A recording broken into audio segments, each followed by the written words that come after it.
A cold winter morning wraps the city of Mérida in silence. The marble streets glisten with frost, and every sound echoes as if the stones themselves are listening. Amid this stillness, the rhythm of small footsteps rises, steady, fearless, determined. They belong not to a soldier, not to a statesman, but to a child of only 13 years. Her name is Eulalia.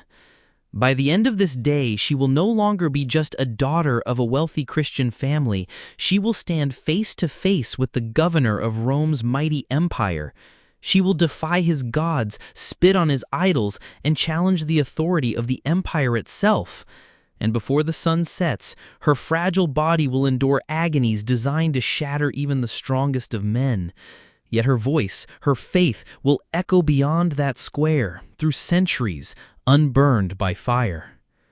The world into which Eulalia was born was not at peace. The Roman Empire, once unshakable and proud, had begun to tremble under the weight of its own troubles. Emperors rose and fell with dizzying speed, some lasting only months before being replaced. At the frontiers, barbarian tribes attacked relentlessly, testing the empire's crumbling defenses. Inside its cities, the economy collapsed, coins lost value, bread grew scarce, and the people's trust in their rulers waned. In this storm of decline, the old religion of Rome was no longer enough to hold the empire together. Temples stood tall, sacrifices were performed, but fewer and fewer hearts believed in the marble gods who watched from their pedestals. Instead, whispers of a new faith spread quietly, carried in homes, markets, and secret gatherings: Christianity. For the ruling class, this new religion was nothing less than rebellion. To reject Rome's gods was to reject Rome itself. And when Diocletian ascended to power in 284, he was convinced that the gods' anger was the reason for the empire's crisis. His solution was merciless: eradicate Christianity. In 303, he unleashed what history would remember as the Great Persecution, the most systematic attempt to wipe out Christians from Roman lands. In the provinces of Hispania, far from Rome's center but firmly under its command, fear trickled into daily life. In Mérida, one of the empire's proudest cities, the people carried on, selling goods in the markets, walking under arches, praying quietly in hidden rooms. Among them lived a girl, unknown to the world beyond her city walls. She had no crown, no sword, no army. What she carried was faith, sharp, unshakable, and destined to clash with the empire itself. She was called Eulalia. To the merchants who knew her family, she was simply the daughter of a respectable, wealthy Christians. To the neighbors, she was a quiet child who rarely joined the other girls playing with dolls of clay and wood. But to her parents, she was both a gift and a source of constant fear. From the time she could walk, Eulalia carried an intensity unusual for her age. While children laughed and shouted in the narrow streets of Mérida, she would sit in the courtyard of her home, lips moving softly as she memorized passages from sacred writings. She asked questions that unsettled even the elders. If our God is the true God, why do we hide? Why do we whisper? Shouldn't truth be spoken aloud? Her father would answer with measured words, "Daughter, faith is a treasure, but treasures are kept safe until the time is right." Her mother, eyes shadowed with worry, would place a hand on the girl's cheek and plead with her to be patient. Yet patience was not a gift Eulalia possessed. In the evenings, small groups of believers would gather in secret. Behind closed doors and shuttered windows, they prayed quietly, their voices trembling with both reverence and fear. Eulalia sat among them, eyes wide, absorbing every word. For her, these meetings were not fearful, but thrilling, proof that she was part of something greater, something stronger than the marble temples and gilded idols outside. Still, her parents saw the danger. They knew what had happened in other cities: Christians dragged into the streets, beaten, forced to burn incense to Jupiter and Mars, executed when they refused. The stories traveled like smoke, clinging to clothes and hearts. And now the same orders had reached Hispania. When Governor Dacian arrived in Mérida, he carried not only the authority of Rome, but also the iron will of Diocletian himself. The decree was clear: all citizens must honor the gods of Rome with sacrifice. Those who refused were to be punished publicly, their suffering a lesson to others. Temples that had long stood empty were reopened with ceremony. Processions filled the streets, incense burned, trumpets blared. To many, it felt like the empire reclaiming its ancient power. But to Christians, each procession was a warning: you are not safe. Eulalia's parents understood this better than most. They made a painful decision. To protect their only child, they would remove her from the city, sending her to a rural villa far from the governor's eyes. There, among olive groves and vineyards, she would be safe. At least that was their hope. But Eulalia was no ordinary child. The more her parents tried to shield her, the stronger her resolve grew. To her, hiding was not safety but betrayal. Each day in exile deepened her conviction that she was meant to act, to bear witness. And so on a bitter December morning, she rose before dawn. Wrapping herself in a plain shawl, she slipped past the sleeping household. Her sandals crunched against the frozen earth as she set her face towards Mérida. The road was long and empty, the air sharp with frost. Yet she walked steadily, her breath clouding in the cold. Shepherds passed, staring curiously at the solitary child. "Where is your mother?" one asked. Eulalia touched her chest. "Here," she replied, and walked on. Hour after hour she pressed forward, the city's walls finally rising in the distance, pale against the winter sky. But she did not turn toward her family's home. She had another destination in mind, the palace of Governor Dacian. What she carried with her was not an offering for Rome's gods, nor a plea for mercy. She carried a decision: to place herself willingly into the hands of the empire, to declare openly what others whispered in secret. And as the sun crept higher over Mérida, the guards at the governor's gate looked up in confusion. A well-dressed child, no older than 13, stood before them and asked with calm determination to be taken inside. The guards of the palace of Governor Dacian shifted uneasily. It was not unusual for citizens to approach with petitions, land disputes, tax complaints, quarrels over trade. But this was no ordinary visitor. Standing before them was a child, her tunic neat, her hair braided, her eyes shining not with fear, but with purpose.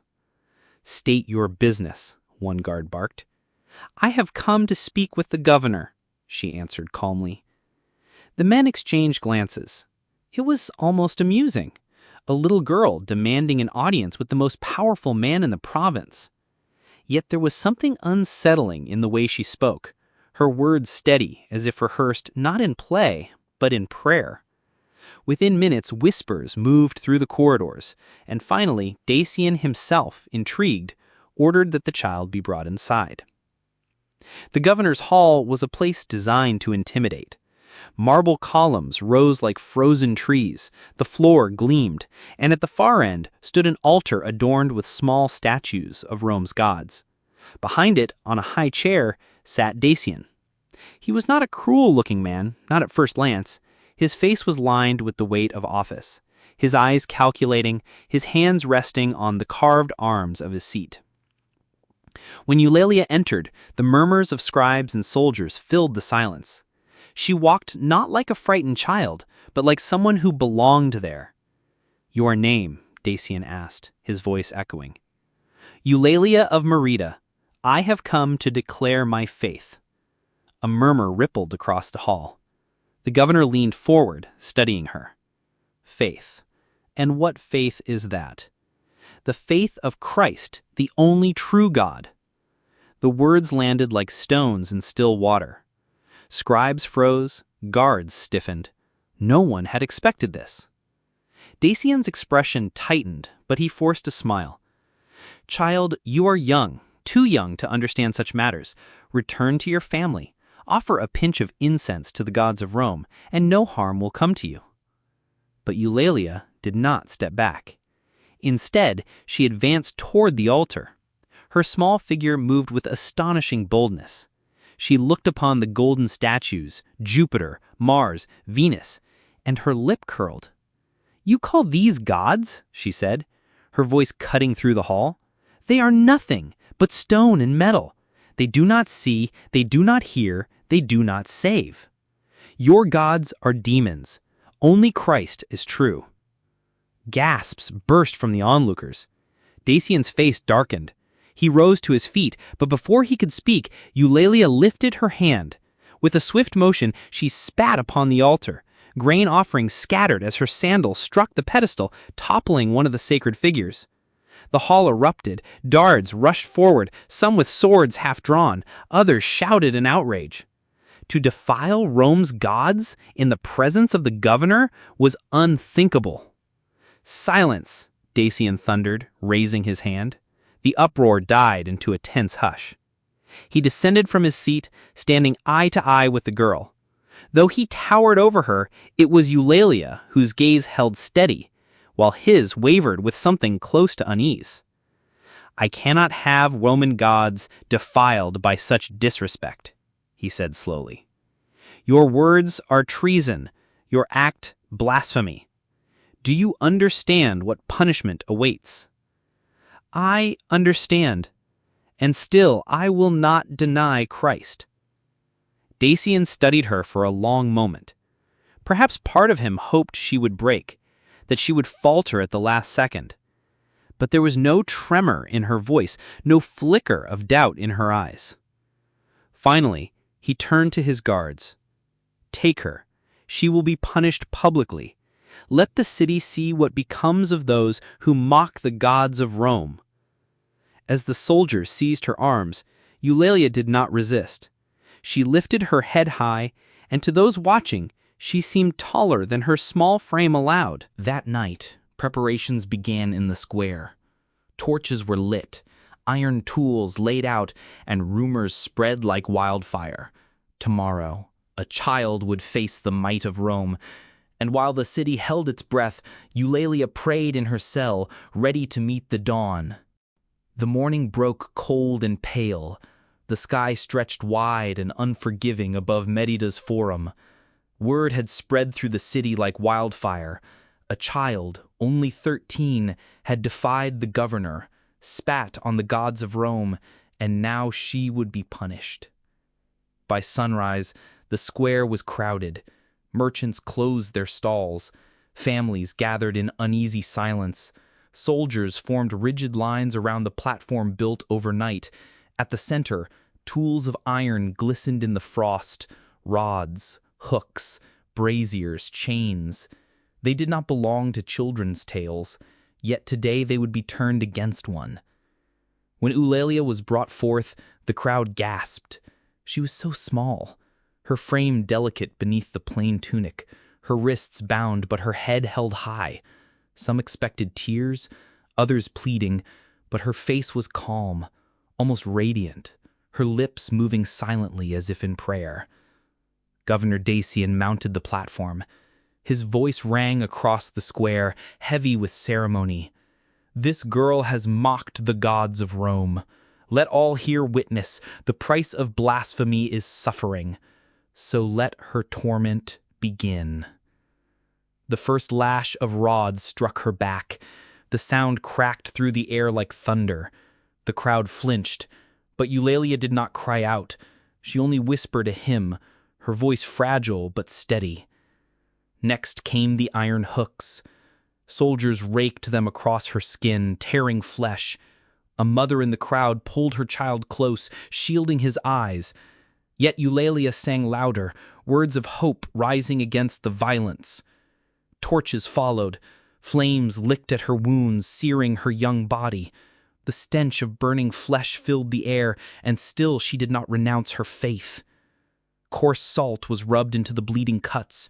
Her small frame trembled, but her eyes never left the sky. "Lord, give me strength," she murmured, every word carried by the wind. Then the brands.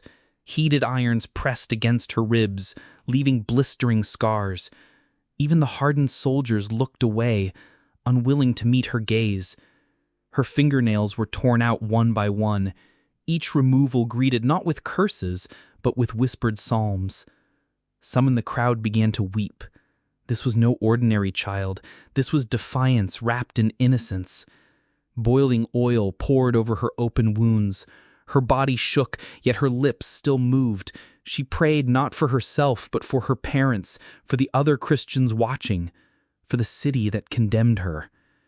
Knives mutilated her feet, crippling her steps.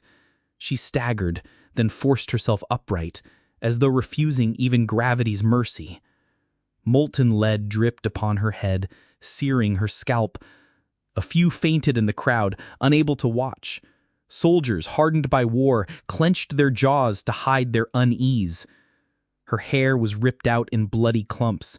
With each handful the crowd groaned, but Eulalia's gaze never faltered. Then came one of the cruelest torments, iron claws tearing at her chest. She gasped in pain, but no cry of surrender left her lips. Boiling coals were scattered across her body, each one branding her like a mark of shame. Yet she turned them into marks of faith. By now her body was broken, her breathing shallow, her skin blistered and torn. Still she lived, still she endured. At last, the executioners prepared the pyre. Wood was piled high in the square's center. Ropes secured her frail body to the stake. The crowd had grown silent, many unable to meet her eyes. And as the flames caught, smoke rose in dark spirals. Flames kissed her feet, then climbed higher. The girl who should have been playing in gardens, who should have been safe in her parents' arms, now stood consumed by fire. And then, in the rising smoke, something extraordinary happened. Witnesses swore they saw a white dove escape her lips, soaring upward into the morning sky. Some said it was an illusion, others a miracle. But for those present the meaning was clear. Her spirit had risen untouched by flame. When the fire finally died, silence blanketed the forum. The empire had meant to terrify. Instead, it had revealed the courage of a child stronger than its legions. Governor Dacian turned away, his face pale. His command had been carried out, yet something in his heart whispered that he had lost more than he had won. And so, on that winter's morning, the story of a 13-year-old martyr was written not in ink, but in fire, blood, and faith. The fire had burned out. Only ashes remained, the stake charred black against the cold stones of the forum. Yet the silence that lingered was not triumph. It was unease. The empire had meant to terrify. Instead, the crowd carried home an image that would not fade. A child standing unbroken before Rome's power. Governor Dacian ordered her name to be silenced. He commanded, "Let no one speak of her. Leave her body for the dogs and the crows. Let her memory rot as her bones will." His words were sharp, but his eyes betrayed something else, a shadow of doubt, as if even he could not quite erase what he had witnessed. Night fell over Mérida. The square emptied, torches died out, and the city drifted into uneasy sleep. Then, from the shadows, they came. A small group of Christians, trembling yet resolute, crept into the forum. Mothers, elders, and a young man carried what was left of Eulalia. Her body, fragile and scarred, was lifted gently, as if she were still alive and might wake if handled too roughly. They moved silently through back streets, hearts pounding at every sound. If caught, they too would face the governor's wrath. Yet fear could not outweigh devotion. For them, this was not just a body. It was a holy treasure, a testimony that must not be lost to beasts or weather. Outside the city walls, beneath the cover of olive trees, they dug a grave with bare hands. By torchlight, they laid her to rest, whispering prayers through tears. Above her tomb, they placed a simple wooden cross, nothing grand, only a mark to show the ground was sacred. Days turned into weeks. Then whispers began to spread. People spoke of visiting her grave and finding peace. The sick claimed they were healed. Others said their prayers were answered. Whether miracle or faith, her resting place became a beacon. Pilgrims traveled quietly from nearby villages, leaving tokens of gratitude: bread, flowers, oil lamps. The governor's order to erase her name failed. The more he tried to silence it, the more it spread. Eulalia, once just a merchant's daughter, had become a symbol of courage. Her voice, carried in the memories of those who had watched her die, was stronger than any decree Rome could issue. And though her body lay hidden in the earth, her story had already taken root, destined to rise higher than the empire that tried to destroy it. Years passed, and the empire itself began to change.